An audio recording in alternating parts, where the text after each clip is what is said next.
Before you lock up for the night, remember this. A house keeps honest people out. It doesn't always keep what's already inside from moving around. These 3 allegedly true accounts came to me with exact times, small smells, and details that didn't feel wrong until the moment they did. You'll hear thermostats tick, drawers whisper, and the kind of quiet you can only hear when you're home alone and sure of it, until you aren't. The first came from Jenna, 26, who rents a 1-bedroom above a corner deli on a street that's loud until midnight and then turns into a mouth closed against the cold. Friday, 11:43 p.m. She came up the stairs with a paper bag, bumped the door with her hip, slid the deadbolt, and set keys in the chipped dish by the microwave. She likes routine because it makes her apartment feel smaller in a good way. Stove off, lamp on, phone on the counter to charge. She kicked off her boots, peeled off a pair of damp socks, and laughed at the sound the radiator makes like a dinosaur learning to breathe. Oddity number 1 was the spoon. She owns 4. 3 live in the drawer nearest the stove, 1 usually in the dish rack. The rack was empty. The drawer held 2. She told herself the missing one would turn up under a cutting board because small apartments eat utensils and spit them back when you stop looking. She ate half her sandwich, saved the rest, and thumbed texts about a coworker who said he could fix the radiator with a key and a whisper. At 12:18 a.m., the bathroom fan clicked on. She never uses it because it screams. She stood in the hall and listened. The slow wince of old bearings, the mirror humming like a hive. She shut it off. The silence that followed stuck to her eardrums. In the kitchen, her phone screen glowed. A new system message. New device signed into your streaming account. Living room TV. She doesn't own a TV. It was probably the deli downstairs on her Wi-Fi again. She'd meant to reset the password after the cousin at Thanksgiving. Oddity number 2 was the toothpaste cap, set upright on the sink like a little top hat. She only ever tosses it next to the tube. She laughed, though it came out thin, and phoned her dad because his voice makes rooms feel less empty. They talked about Sunday stew, about the draft in her window, about nothing at all. After, she brushed her teeth with the bathroom door open so she could see down the tiny hall to the apartment door. She set the cap the way she always sets it, sloppy. At 12:41, she killed lights, slid the chain, and got into bed with the lamp on low and a book open to a paragraph she'd already read 3 times. She pays attention to the noises the deli makes. The metal gate like thunder, the compressor kick, the laugh that lives 2 floors down. She knows what belongs. So when the utensil drawer whispered 2 rooms away, just once, like a mouse testing an idea, she stopped reading. The old building made its night sounds.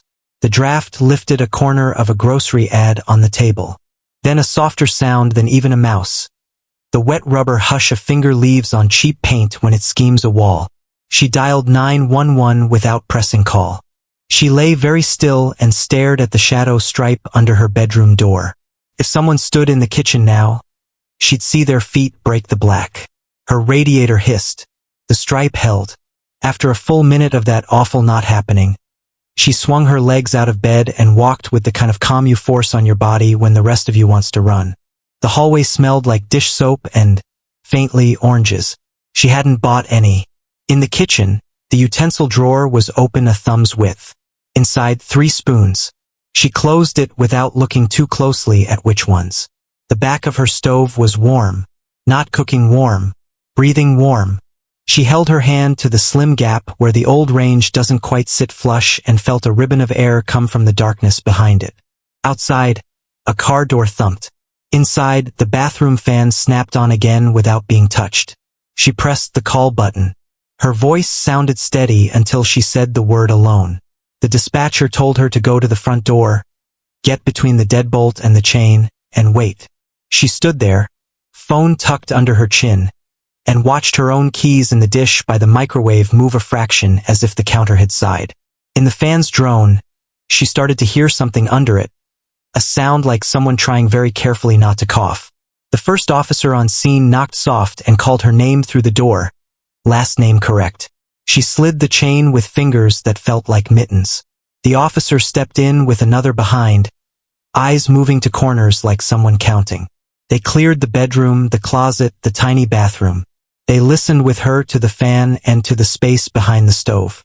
Facilities for their precinct is basically a guy with a belt of tools. He arrived with a flat bar and the kind of apology a person says to a wall before they pry it. The range squealed, scooted an inch, then two.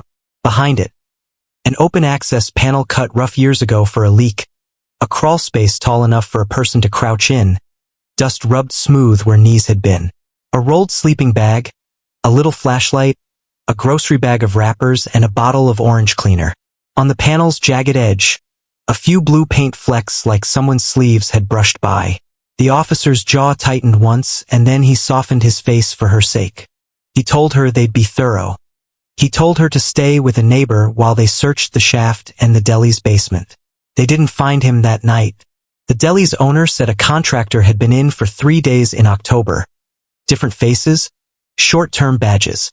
In the morning, after the sun finally decided to exist, a detective lifted a fingerprint off the inside of the deadbolt face, the side that never sees a stranger's hand.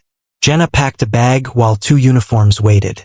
As she zipped it, she found the missing spoon in her bathrobe pocket, clean, cold. She doesn't remember putting it there. That becomes, in a certain kind of story, the most frightening sentence. She moved 2 months later. She still listens for fans that turn themselves on. The second came from Malik, 21, garden-level studio that looks out on a strip of lawn nobody uses except dogs that are learning leash manners. He had headphones off because videos sound different when you're alone. His intercom's been broken since move-in. Thursday, 12:09 a.m., he heated soup, watched steam curl, and thought about nothing. A knock came that wasn't a knock so much as the soft bump a fist makes when the person behind it thinks you're asleep. He froze. The peephole didn't show a face. It showed gray fabric, too close, covering the lens. He almost spoke. He didn't. The mail slot rattled once, then slid the smallest amount low and slow and stopped. He stood 6 feet back because every movie he's ever seen taught him about eyes that look back. Another knock, gentle. Then a voice like someone wearing a scarf said, "Package. Wrong door. Sorry, man." He waited. Silence. Except for his neighbor's aquarium filter singing its thin song through the wall. He texted the neighbor upstairs. "You expecting delivery?" The dots came, stopped, came. "Away at my parents'. You good?" Malik said yes with his fingers and no with his lungs. He took 2 steps toward the kitchen for a knife and a third toward the bedroom for his shoes, and then chose the one that led to the bathroom, because that door had a lock that made a sound like a real door in a real castle. As he passed the hall closet, the slatted door moved a hair, the way slats move if someone behind them breathes deep to make themselves small. He didn't think. He sprinted for the apartment door, turned the deadbolt, slid the chain, and put his back against it while dialing with his thumb. On the other side of the closet, something let out air careful as a prayer, then stilled as if it had become a coat. Malik said his address to the dispatcher and the word hiding like it was a bite. The operator told him to stay on the line and not engage. He focused on tiny things, the scuff by the threshold, the number on his oven display. He watched the shadow under the closet grow a shade darker, then lighter, like a person deciding whether night would be kinder than morning. The first knock from law enforcement was soft, 2 taps and his name. He kept the deadbolt thrown and asked to see a badge through the peephole. Gray fabric still covered it. "Step back, sir, on 3, the voice said. Wood flexed, the chain sighed, and the door edged open into blue uniforms. One officer moved left to the kitchen, one right toward the hall. The closet slats quivered like a breath cheating under a door. They palmed the knob, counted low, and pulled. A man crouched behind coats, chin tucked, eyes up, hoodie dusted gray, one knee on a boot, hands half raised. No blade in view. He smelled like menthol and bad coffee. In his pocket, tape, a thin pry tool, a paper map starred on Malik's unit. "Sorry, wrong door," he tried, and the cuffs clicked anyway. On the floor sat a bag with water, a half sandwich, and a dead phone. The peephole was taped outside with a frayed square of gray shirt. By the back window, the screen corner showed 4 neat knife cuts. Maintenance arrived in a robe and jeans and cursed the service corridor. The basement hatch latch had gone missing in October, he said. They found a guest fob and a badge with the photo peeled off. Afterward, Malik walked the studio and pointed at things that finally made sense. The dinner intercom crackle wasn't a prank. The missing pen lay in the closet corner. A faint print smudged the bathroom mirror's edge. Next door's aquarium hum sounded louder. Now he knew why he heard it. Locks had worked. The knock was a test, not an entry. He replaced the peephole, filed an intercom ticket, and moved his bed.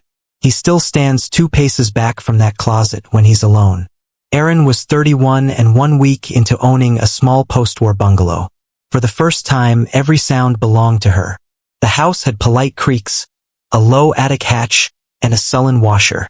Sunday at 9:14 she carried groceries in, locked the deadbolt, and set a leaf bowl for keys. She put water on, showered with the door open, and listened to the furnace cough.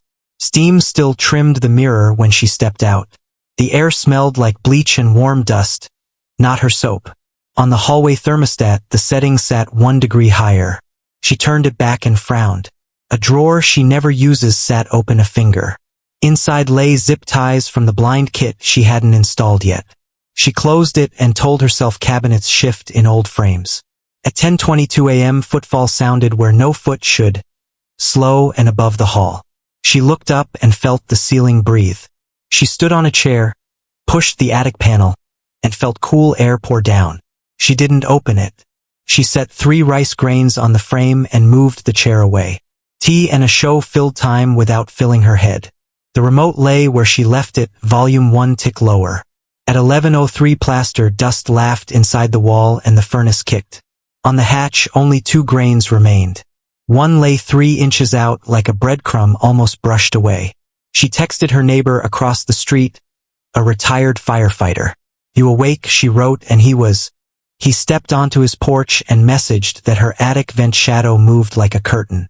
"You sure it's not a raccoon?" he asked. "Pest control tomorrow," she said, and thanked him. For a minute her chest loosened. At 11:19 the smoke alarm chirped once, like a battery clearing its throat. The hatch made a tiny sound, a lid considering rest. She picked up her keys, put them down, and called dispatch from the front door. She stared at the top edge of the closet and spoke her address slowly. The rice held still, the air did not. 2 cruisers rolled to the curb without sirens. One officer took the hall, the other watched the back door and the stairs. They nudged the panel, called up, and listened a long breath. No voice answered, but something scuffed the far end. A flashlight poured into darkness that soaked it like a towel. A shape shifted behind a joist as if it had practiced. He was near the gable, shoes off, jacket smeared gray, bedding thin as a scarf. A jar of peanut butter waited with a spoon standing in it. No weapon showed.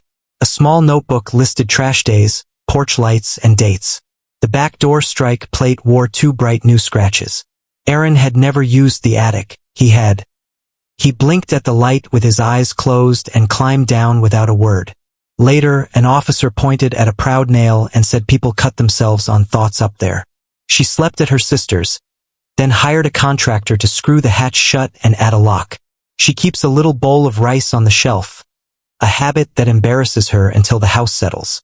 One more thing made her hands shake when she emailed. In his jacket pocket, folded twice and damp with attic air, was a fair photo strip. 2 faces she knew well, hers and someone she had dated, missing from a fridge magnet since the move. He had taken small things to the dark and left big things alone. The locks clicked all night, steady as metronomes. He was already inside long before she was. A house keeps noises in and secrets quiet until someone listens too closely. Routine is a blanket that hides the draft until it chills your throat. If you hear a fan start itself, treat it like a mouth opening. If a drawer whispers, remember a whisper belongs to someone, even a stranger. Locks count, but so do lights, neighbors, and the choice to call early. Tonight, check the chain, glance at the hatch, and trust the wrong feeling.